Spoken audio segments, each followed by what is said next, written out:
aproveitar a publicação do livro para falar aqui da situação da letra livre e também do caso aqui da Sada Costa e da situação da letra livre, porque eu acho que acabam por ser duas livrarias que se calhar põem na prática um bocadinho o que o Lefebvre defende no livro, apesar dele falar só muito pontualmente em autogestão e fala naquela expressão, naquela citação que se viu com o e-mail e que está no Facebook da Sada Costa.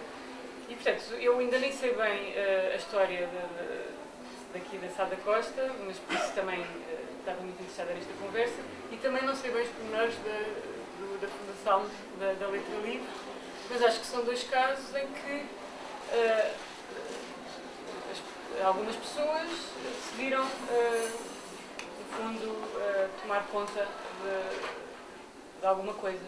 Se calhar não é uma coisa assim muito política à partida, mas pelo menos decidiram tomar conta de dois projetos, se calhar em circunstâncias muito diferentes. E isso eu acho que acaba por estar implícito no livro e até se calhar na própria edição, que também foi uma edição um bocadinho, se calhar, no caso da autogestão, mas isso depois podemos falar se quiser. E por isso eu começava por pedir ao Pedro para falar então da situação atual da Sada Costa e como é que chegou a isto. E depois também ao Eduardo para saber como é que apareceu a letra do livro. Bem, relativamente à Sada Costa, eu acho que as pessoas que neste momento estão aqui na livraria não decidiram fazer nada, foi muito fruto das circunstâncias. O que aconteceu é que nós, a maior parte das pessoas que cá ficaram, neste momento são 5 pessoas que cá estão a trabalhar, são 5 funcionários, e 2 delas já vinham da administração anterior pela Sada Costa, que é a Susana, que está ali ao balcão, e a Noémia, que normalmente está nos escritórios. Isto algumas pessoas já sabem, houve uma intenção de venda da livraria pelos Sada Costas, havia um representante da família que iria fazer essa venda e surgiu uma oportunidade, só que essa oportunidade foi, digamos, que acabou por lesar a livraria está numa situação frágil e a pessoa que supostamente iria comprar a livraria acabou por não comprar e usufruiu, por assim dizer, das vendas que a livraria fez. Durante pelo menos 2 anos e meio, imaginámos que isto é uma livraria centenária, podemos pensar que o depósito da livraria era bastante valioso, teve, digamos, a fazer muito dinheiro a partir da caixa da livraria. Entretanto, quando a livraria deixou de fazer tanto dinheiro, nós depois tivemos uma situação um bocado particular, porque desaparecemos do mapa, apesar de estarmos aqui no Chiado, deixámos de receber livros. Não era do interesse destas pessoas receber livros, era para vender aquilo que havia e deixámos de ter parcerias com os editores, deixámos de ter consignações, de um momento para o outro. Como eu já disse, ele foi-se embora, este grupo foi-se embora, chegou a ser um grupo de umas boas dezenas de pessoas, salários em atraso, passou por essa fase também e as pessoas foram começando a ir-se embora e ir à sua vida como é normal. Depois houve uma fase complicada que o Estado começou a fazer situações melhoras e mais do comércio, situações um bocado complicadas, tínhamos editais na porta e estas 5 pessoas que ficaram arranjámos um advogado, informalmente, e aconselharam-nos a pedir a insolvência da livraria. Entretanto, a partir do momento em que nós pedimos a insolvência da livraria, nós realmente começámos a ser nós os gerentes da livraria. Acho que poderemos pensar que é uma autogestão. Temos uma situação particular relativamente à questão de, ok, estamos num pedido de insolvência, mas durante 2 anos estivemos nesta gestão. O que é que nós possibilitamos aqui nesta livraria, na minha opinião?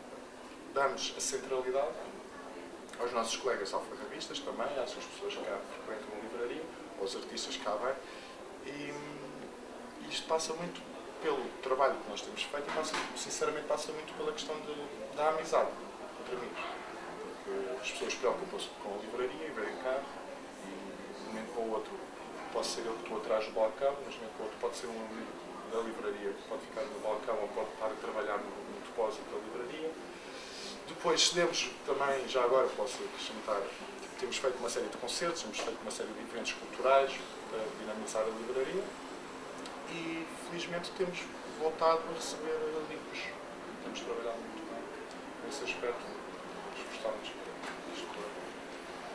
E retomaram os contratos anteriores ou são novas editoras que estão a... Nós temos bastantes problemas, mas, por exemplo, um deles é que nós não conseguimos entrar no grupo Lei, também não é fundamental, ou seja, não conseguimos ter os livros deles. Eu acho que eles também nós não temos interesse em trabalhar com eles e eu acho que eles também não têm interesse em trabalhar connosco. De resto, temos privilegiado muito as pequenas editoras, muito a nível de livros de arte, livros de autor, porque esses autores também não conseguem entrar no setor das FNACs, Bertrands, outras editoras, ou seja, o que for, e os livros de arte têm funcionado muito bem porque nem os próprios autores querem pôr nessas livrarias, porque os livros são todos danificados, não é fácil vender um livro de arte danificado, por exemplo. E aqui dá-se o devido destaque. Vocês, com as pequenas editoras, acham que o projeto é viável? Quer dizer, não é só as pequenas editoras, mas que se consegue ter uma livraria no meio do chiado a vender só editores independentes ou pequenas editoras? Nós começámos a trabalhar também muito bem com as editoras, com algumas editoras a partir do momento em que houve um problema de distribuição. E acho que o problema de distribuição cá em Portugal, acho que é crónico, por assim dizer. E a partir do momento em que uma distribuidora em particular abriu a falência, no dia a seguir começam a aparecer aqui na livraria os próprios editores a fazer a distribuição direta. E isto também é possível porque nós estamos aqui no centro de Lisboa e as pessoas têm a disponibilidade para virem cá e deixarem cá os livros. Duas questões distintas. Uma é o livro, o direito à cidade, e outra a nossa condição de livreiros e editores. Em relação ao direito à cidade, a proposta foi feita pela Marta a nós enquanto editores e acabámos fazendo uma coedição, já que o Henri Lefebvre teve e tem, quanto a nós, uma importância no pensamento crítico contemporâneo, principalmente no pensamento da segunda metade do século XX, e as reflexões dele, seja sobre a sociedade de consumo, seja sobre as questões do urbanismo e da arte, são decisivas em termos do pensamento atual. Embora este livro seja um livro dos anos 60, um livro de 68, e que não corresponde, digamos, aos elementos posteriores que a própria obra dele teve em relação a essa questão, é já uma reflexão que tem muito a ver com o nosso viver urbano, o nosso viver contemporâneo, porque efetivamente em Paris estava delineado, digamos, o grande modelo da sociedade do século XX. Muitas da sua reflexão é anterior a um fenómeno que se agudizou, embora já exista reflexão num livro sobre ele, que é o fenómeno das grandes metrópoles mundiais, que são o culminar deste processo de urbanização acelerada e de concentração da população mundial em cidades, e que tem, a meu ver, e segundo o próprio Lefebvre reflete, digamos, tendências contraditórias, no sentido em que, por um lado, a cidade é um espaço de liberdade, é um espaço de encontro, é um espaço de autonomia dos indivíduos, e nesse sentido supera aquilo que havia de mais negativo na comunidade tradicional, nas pequenas comunidades, no mundo rural, no mundo das aldeias, que era o conservadorismo, o controle social, a incapacidade criativa dos indivíduos, a sujeição a regras tradicionais e à tradição, e por outro lado representa contraditoriamente a atomização do indivíduo na sociedade contemporânea, a inexistência das relações de tipo comunitário que permitem e determinam, por exemplo, entre outras coisas, processos de mudança social.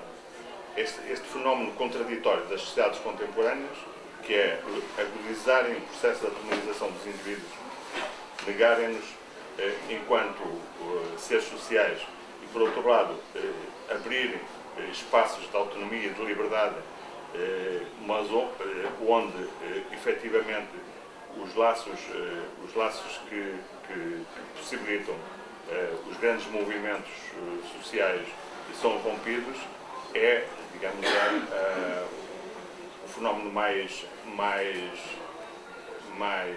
complexo e contraditório do nosso tempo. Não sabemos onde é que isto vai dar.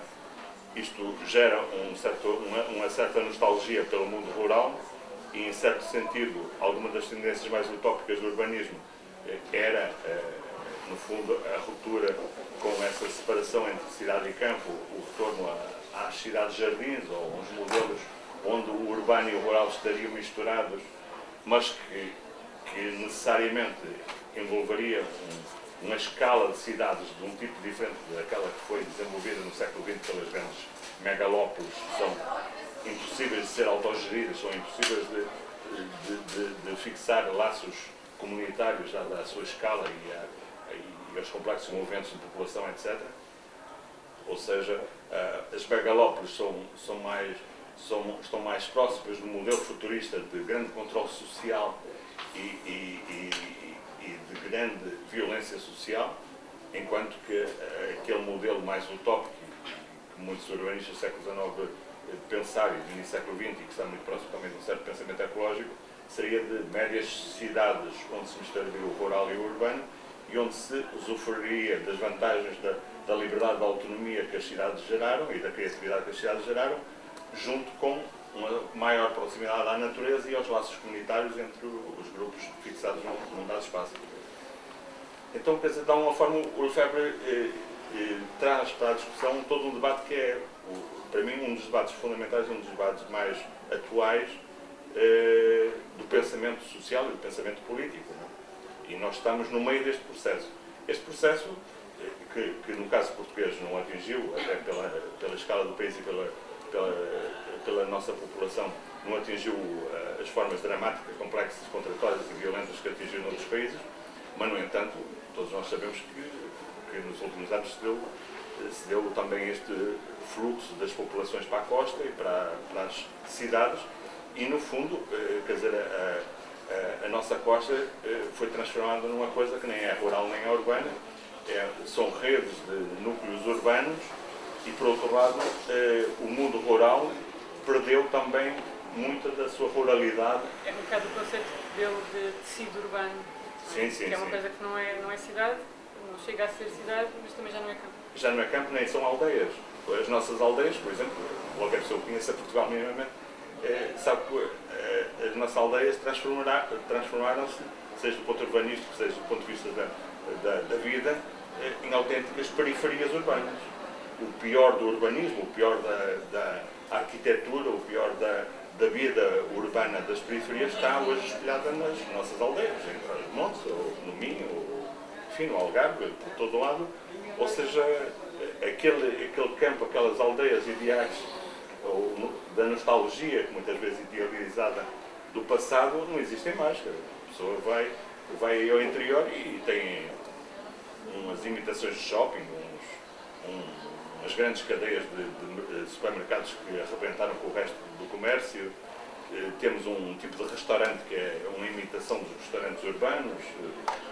Não se encontra mais, até por obra e graça dos processos da adesão europeia, as próprias tascas desapareceram, os pequenos restaurantes desapareceram em função das azaias, das lógicas, mas não é só as azaias, é também uma certa cultura do que é que as pessoas buscam, não buscam no consumo, no dia-a-dia, etc.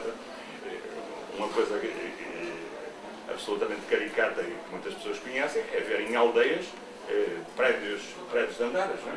Sim, sim. No meio de um campo, uns prédios de andares, quer dizer, eles são todos filhos de agricultores, têm espaço, têm território para construir, mas preferem viver em apartamentos. Apartamentos são aldeias, mas porquê o apartamento na aldeia? A construção vertical está associada à questão da falta de espaço, está associada a estas lógicas da construção da cidade. Não tem nenhum sentido fazer apartamentos nas aldeias.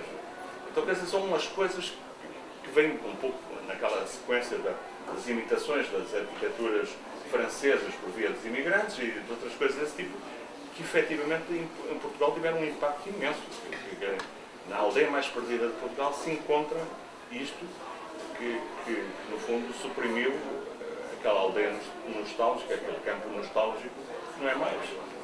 Era um interior abandonado, mas onde todo o mundo urbano, toda a arquitetura, toda a lógica associada às cidades está, no fundo, profundamente entranhada, até porque o país é tão pequeno, o isolamento não existe, não é possível encontrar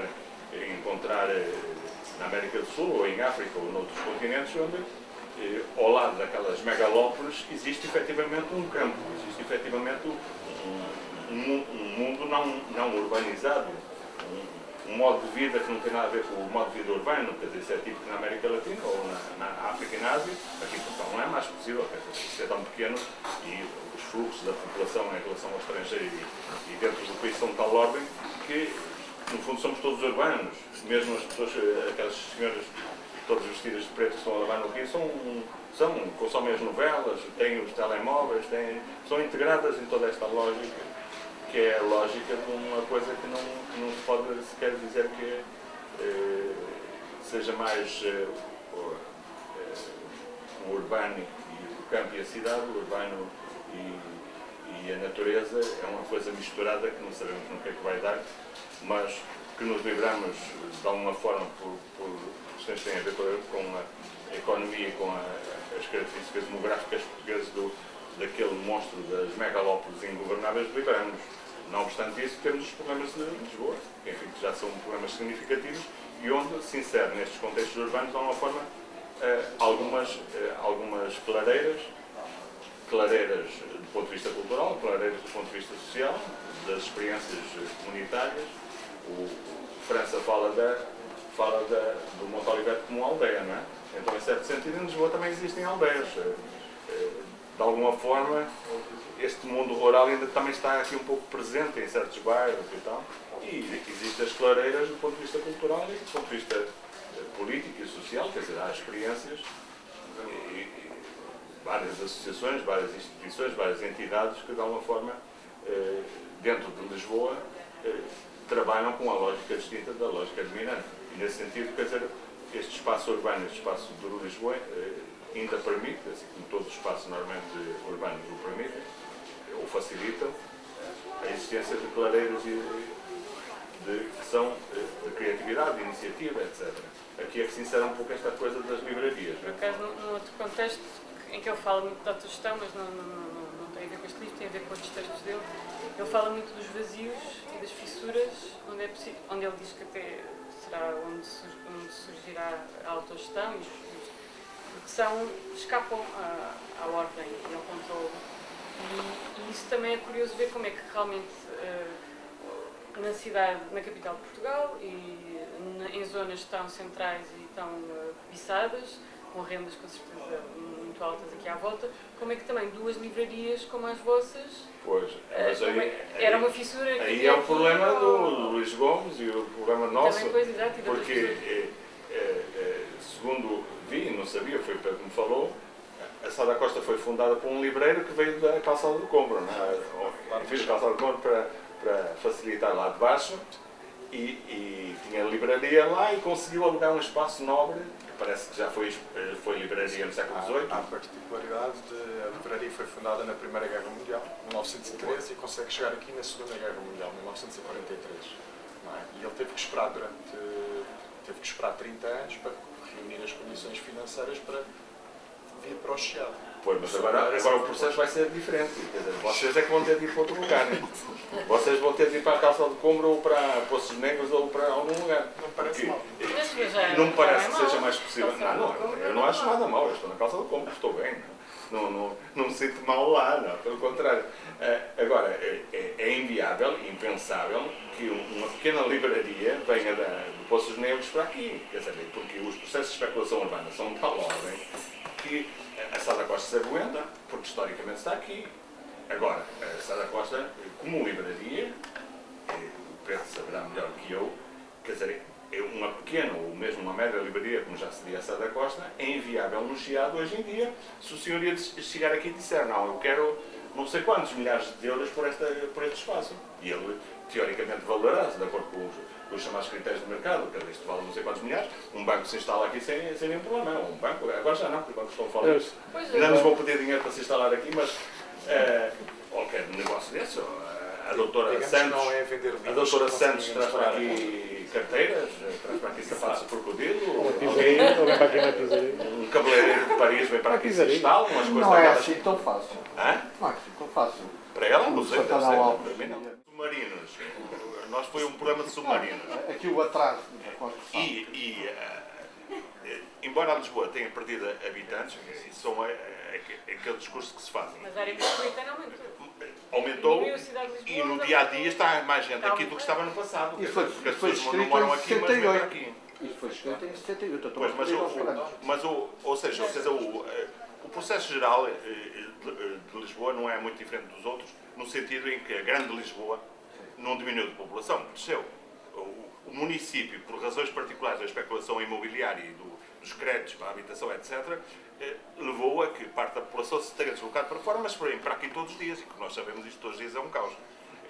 Agora, as nossas cidades, por via de tudo isso, foram destruídas. Agora estão nestes processos, enfim, de querer recuperar as cidades. Se for ao Porto e a Coimbra, está tudo destruído. Os grandes centros comerciais que eles fizeram destruíram o comércio todo, por exemplo, em Coimbra e no Porto. O Porto nota-se muito mais, de forma mais evidente, a decadência do centro histórico. Então tudo isso ocorreu em função de todas estas questões do comércio, em funções da especulação imobiliária, da deslocação das populações pobres para fora da cidade, etc, etc. Quer dizer, mas isto é a discussão do Lefebvre. E em relação à questão das livrarias ou da atividade cultural, como nós estamos no meio deste processo especulativo, obviamente que uma pequena livraria não tem mais lugar. Não tem mais lugar. Não há espaço em Portugal para pequenas e médias livrarias. Muito menos em função da especulação imobiliária, porque não há renda que suporte uma pequena livraria. Quer dizer, no dia em que o senhoria daqui dissesse a renda é tal, era inviável. As alternativas podem existir para as pessoas, para os funcionários, em termos de criar um projeto deles, mas obviamente a apetência por ocupar este espaço é demasiadamente óbvia para se saber que é impossível ganhar dinheiro com livros aqui dentro, num espaço destes, ao lado da Bertrand, ao lado da FNAC. Não sei porquê. A Bertrand também tem graves problemas. São outros, não tem outro. Os problemas A FNAC. Não, todos sabemos que todos têm problema. O Microsoft de vez em quando tem problemas, o Bill Gates tem problemas, todo mundo tem problemas, mas a Porto Editor não vai à falência. A Porto Editor não vai à falência, como nós sabemos. Quem está bem atualmente é a Letra Livre, por exemplo. Não, quem está bem é a letra livre. É resultado de um fenómeno contemporâneo que é o desemprego. Quer dizer, nós éramos trabalhadores da Lei Devagar, fomos para o desemprego e decidimos, como agora está na moda o empreendedorismo, o discurso de empreendedorismo, a única forma de sobreviver era assim, ou arranjas outro emprego assalariado, ou crias uma forma de sobrevivência associada àquilo que tu sabes e àquilo que tu gostas. Colocou-se essa possibilidade e nós fomos por esse caminho. Nós os três, tínhamos trabalhado os três na Lei Devagar, decidimos, pronto, é disto que nós gostamos, vamos criar uma livraria e também com possibilidade de editar livros, desde o começo o nosso pensamento foi esse, e vamos agarrar isto, sabendo de antemão que é difícil, porque a segurança uma pequena empresa, uma pequena livraria, hoje em dia é muito difícil. Obviamente é mais fácil com a média livraria, conforme vai aumentando a escala, torna-se mais difícil concorrer com estes esquemas aqui das FNACs, das Bertrands e tal. Não obstante, as FNACs e as Bertrands são um desastre. Quer dizer,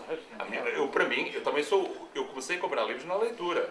Ou seja, a melhor livraria do país, para mim, sempre foi a leitura. Não era nenhuma livraria de Lisboa, era a leitura. E tanto que nós sabemos que o Mário Soares e essa gente de Lisboa que gostava de livros ia comprar livros à leitura. Até porque tinha duas propostas. Porque chegava lá e encontravas um fanzine, encontravas um livro de autor, encontravas o melhor livro francês, o melhor livro inglês. E quando não tinham, pediam. E os livreiros mais competentes que havia. Só em Lisboa é que é viável nós existirem.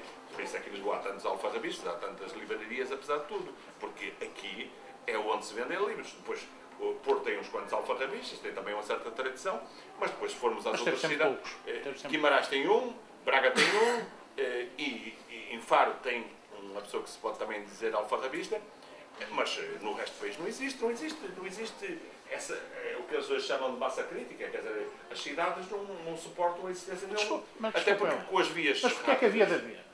Se antes não havia cultura, se antes as pessoas eram analfabetas, porquê é que havia de haver leitores de livros? Eu tenho que pôr as Noutros coisas- países eu é mais ponho- comum haver eu pequenas ponho sempre as livrarias coisas em no pequenas aspecto cidades. negativo. Eu tenho- São livros de referência do pensamento crítico do século XX, da segunda metade do século XX, seja o caso do Henri Lefebvre, seja o caso de Marcuse. Nunca tinham tido edição em Portugal, tem todo sentido editá-la. Porque uma das coisas que também nós somos contra a ideia das novidades. Temos sempre de estar a produzir novidades e a novidade é o que sai hoje. O Papa Francisco, quer dizer, o homem foi eleito já há um livro sobre o Papa Francisco. Isto está nas antípodas do que nós pensamos do livro. Sim. Para nós o importante é editar livros que tenham um sentido do ponto de vista da reflexão, que mantenham a atualidade independente de ter sido escrito há 50 ou há 100 anos. E, quer dizer, e nisso estamos também nas antípodas da lógica comercial das livrarias, das grandes livrarias, que, como vocês sabem, como clientes de livraria, onde os livros não permanecem mais de 2 ou 3 meses, porque aquilo é alta rotatividade. Entram e saem livros que efetivamente são sempre os mesmos, porque aquilo, o tipo de livros é sempre os mesmos que estão a entrar e a sair, mas têm capas distintas, são autores distintos, etc.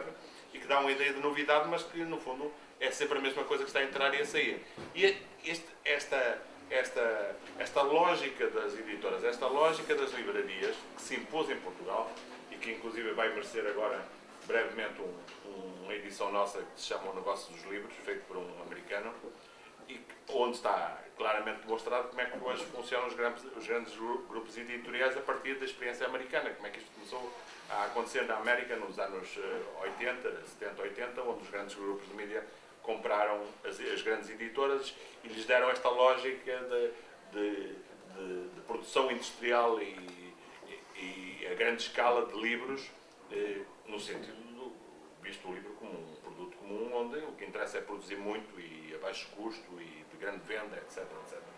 E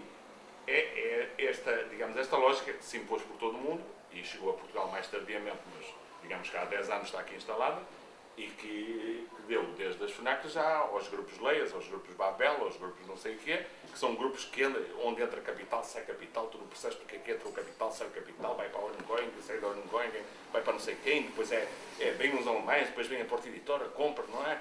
E criam-se livrarias, como a Bertrand fez, em todas as capitais distritos do país, e pega-se e escolhe-se a loja em frente à livraria que existiu lá há 50 anos, mete-se uma livraria em frente para arrebentar com a livraria da família que estava lá, para depois se impor como a única livraria, a Bertrand, de não sei quantos. Mas chegas a Bertrand, de não sei quantos, de Viseu, ou de Viana do Castelo, ou de não sei onde, chegas lá e pedes, eu quero o Alexandre de Colano.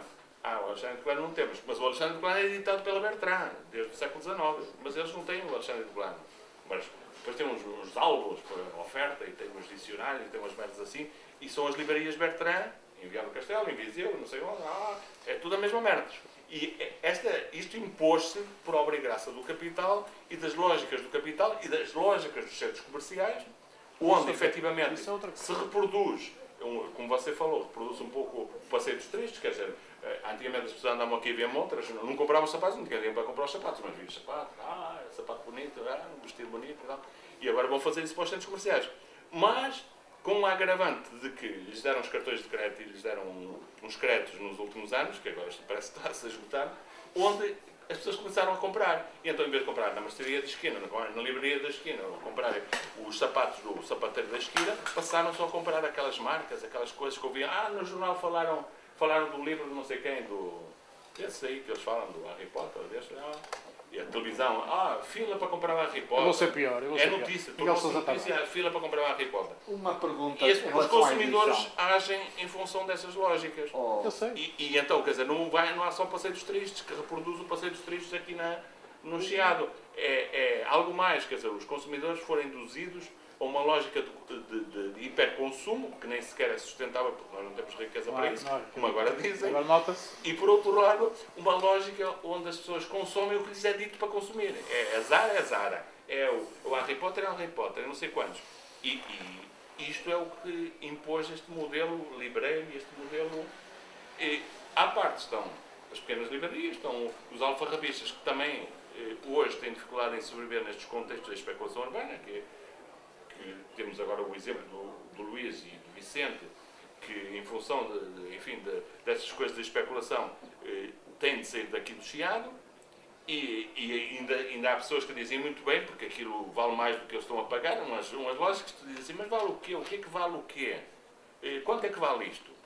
Eu não sei, quer dizer, se for em função do banco, até lhes deviam cobrar a renda 10 vezes mais superior, porque, pelo visto... Se vão gerar tanta riqueza que é paga. Pois, mas a coisa não é assim. Não. Porque, efetivamente, então, tudo que é pequeno negócio vai desaparecer, e é o discurso dominante é esse, tem de desaparecer, os economistas dizem isso na televisão, os políticos dizem, tem de desaparecer os pequenos negócios, porque tem de ter tudo escala. Mas qual escala? Portugal vai ter multinacionais, vai ter a Microsoft, vamos ser todos Belmeiros de Azevedo? Dizer, como é que vamos ser todos Belmeiros de Azevedo? Não, a própria diversidade do mundo do passado, do mundo urbano, era esta coisa. Aos grandes, aos pequenos, a estes, aos feios, aos brancos e os negros. Este encontro das diversidades era a riqueza também do mundo urbano. Era a riqueza do mundo urbano, era essencialmente. Mas onde tu ias, aqui no centro, tinha chapeleiros... Eu lembro perfeitamente. Eu comecei a vir a Lisboa com 22 anos. Pois, como vocês sabem, lojas... Podes tratar por tu como estavas a tratar. Lojas de parafusos no centro do coração do Porto. E era na Rua do Almada, como era lá embaixo na Dom Carlos e na Conde. Sim. Mas aliás, como é que vais vender os parafusos no coração do Porto? Mas desculpa. O senhor vai dizer assim... Está lá na Rua do Almada. 10 mil para pagar ainda lá parafusos. está um na Rua do Almada. Pois, mas agora com as novas leis e tudo isso, 10 mil euros para vender parafusos? E depois onde vai é que vais vender parafusos com 10 mil euros de renda? Não pode. Que tiragem é que tem esse livro? Não, estou a falar de parafusos. Não, o livro. Então, o livro em Portugal, desde o século XV, que tem 1000 exemplares de tiragem, não é? Pronto. Sempre foi 1000 exemplares. O que é preciso? Exceto como é que se diz aí? Os da televisão, o Rodrigo, não sei quantos, é que tem 50 mil, 100 mil, lá. Pronto.